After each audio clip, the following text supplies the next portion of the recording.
From Cardiff Metropolitan University's Learning Support Team, this is Lecture Etiquette. Welcome! Going to uni can feel like entering into a whole new world. You suddenly have more responsibilities and freedom than you ever had before. It can feel overwhelming. Part of what makes it so difficult is that it can be hard to guess what everyone else expects of you. This guide hopefully clears up some of the questions you might have about how to act in a lecture. Dress appropriately. This doesn't mean you have to wear a suit everywhere on campus, but arriving to lecture unwashed or in pajamas might have university staff worried about your well-being instead of teaching you.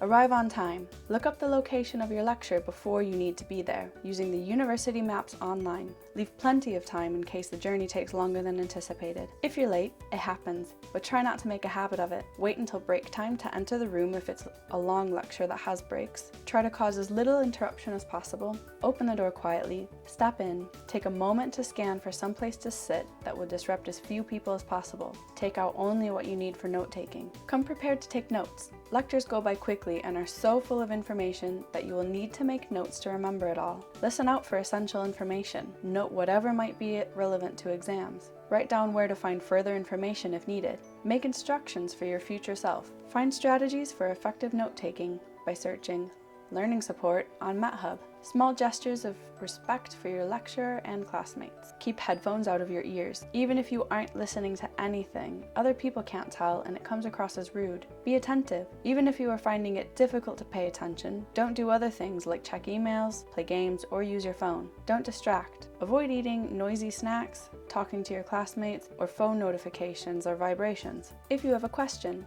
there are two ways to go about getting questions answered: wait or signal. If you feel it is appropriate to ask for clarity before the lecturer moves on, raise your hand and wait for them to acknowledge you. Alternatively, you can wait until they prompt for questions or even write down your question and bring it up at the end of the lecture, potentially one-to-one with the lecturer. Each lecturer will have different preferences and may outline these when introducing themselves. Respond appropriately to prompts. If you feel like participating in class, there are a few things to keep in mind. Is your question relevant to the entire class and to the topic at hand, or is it peculiar to just you? Questions are great, but asking too many or highly specific ones can take the lecturer off on a tangent that only serves one person's learning experience. If you need to use the bathroom, you do not have to ask permission. If you need to go during a lecture, just try to do so as quietly and respectfully as possible. If you are someone that typically needs the restroom often, it may be best to choose a seat at the end of the row near the door so you can minimize distraction when you go. If you feel overwhelmed,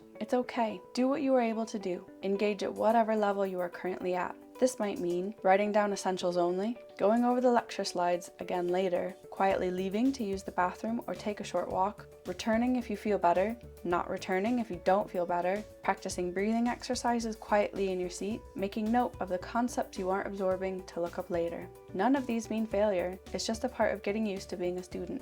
If you miss a lecture, access the lecture slides online and be sure to read the recommended reading. If you have further questions, contact the lecturer for specifics.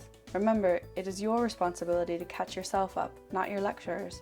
If you need to contact your lecturer, contact information will be made available somewhere, through Moodle, on slides, or on the syllabus. Emails or messages should be clear and concise while providing context if needed. For advice about communicating professionally, search Learning Support on MetHub.